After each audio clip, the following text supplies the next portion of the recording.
Selon Dieudonné et Somba, on ne peut plus ramener les anglophones dans un Cameroun unitaire. N'oubliez pas de partager nos articles. Bonne écoute à vous. Pour l'économiste, le gouvernement doit comprendre que l'État unitaire avec les anglophones est terminé au Cameroun. Depuis la fin 2016 dans les régions anglophones du nord-ouest et du sud-ouest, les séparatistes réclamant l'indépendance des régions anglophones du Cameroun. Et cette situation n'est pas prête de changer tant que le gouvernement ne prend pas acte que l'État unitaire, avec les anglophones est terminé au Cameroun.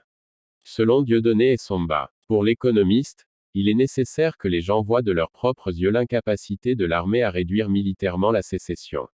Les anglophones ne reviendront jamais à l'État unitaire et il est parfaitement inutile de consacrer des ressources à ce faux projet.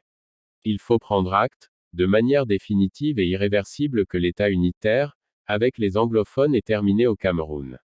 Conseille-t-il, selon Dieudonné et Somba, le gouvernement de Biya a eu le temps de mettre en place un modèle fédéral qu'il contrôle, un peu comme Poutine contrôle la Russie qui est une fédération. Mais il a plutôt préféré s'arc-bouter sur son État unitaire, pour maintenir le contrôle monopolistique des ressources au palais d'Etoudi, aggravant la situation.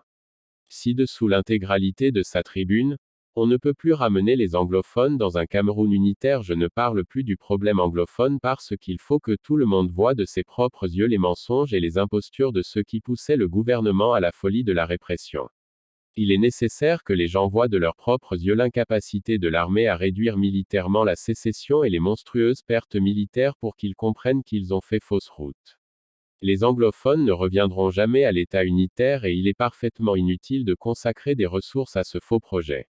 Il faut prendre acte, de manière définitive et irréversible que l'État unitaire, avec les anglophones est terminé au Cameroun. Le gouvernement de Biya a eu le temps de mettre en place un modèle fédéral qu'il contrôle, un peu comme Poutine contrôle la Russie qui est une fédération. Il a plutôt préféré s'arc-bouter sur son État unitaire, pour maintenir le contrôle monopolistique des ressources au palais d'Etoudi, aggravant la situation. Maintenant, qu'est-ce qu'on peut faire? On se retrouve aujourd'hui dans une spirale infernale et on ne voit pas très bien comment s'en sortir. L'élimination des chefs de sécessionnistes n'a donné aucun résultat escompté et la rébellion n'a fait que s'approfondir. L'arrestation d'Ayouk a laissé émerger le fil Marshall, plus sanguinaire. L'élimination de celui-ci a laissé la place à Nopiti, plus sanguinaire encore, et dont la neutralisation supputée a laissé la place à de chefs plus rusés, plus méchants et plus vicieux. C'est un véritable tonneau de Danaïde qui va nous épuiser jusqu'à l'os. Les anglophones sont venus au Cameroun en 1961 avec leur État.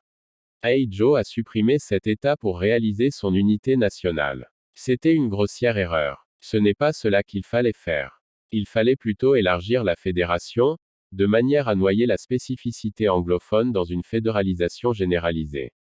Chaque État fédéré anglophone disposant de son autonomie, on ne courait plus le risque d'une réclamation autonomiste généralisée à toute cette communauté. Ce qui n'allait de toute façon n'avoir aucun sens politique. Mais en supprimant l'État fédéral, Ahidjo a plutôt gelé le problème anglophone et celui-ci devait apparaître tôt ou tard. Et il est plutôt dommage que le régime de Biya n'ait pas compris que le meilleur moyen, c'était justement de fédéraliser le pays comme l'avait demandé Chief Mouquet. Il faut expliquer de manière claire à Biya et ses gens qu'avec leur attachement à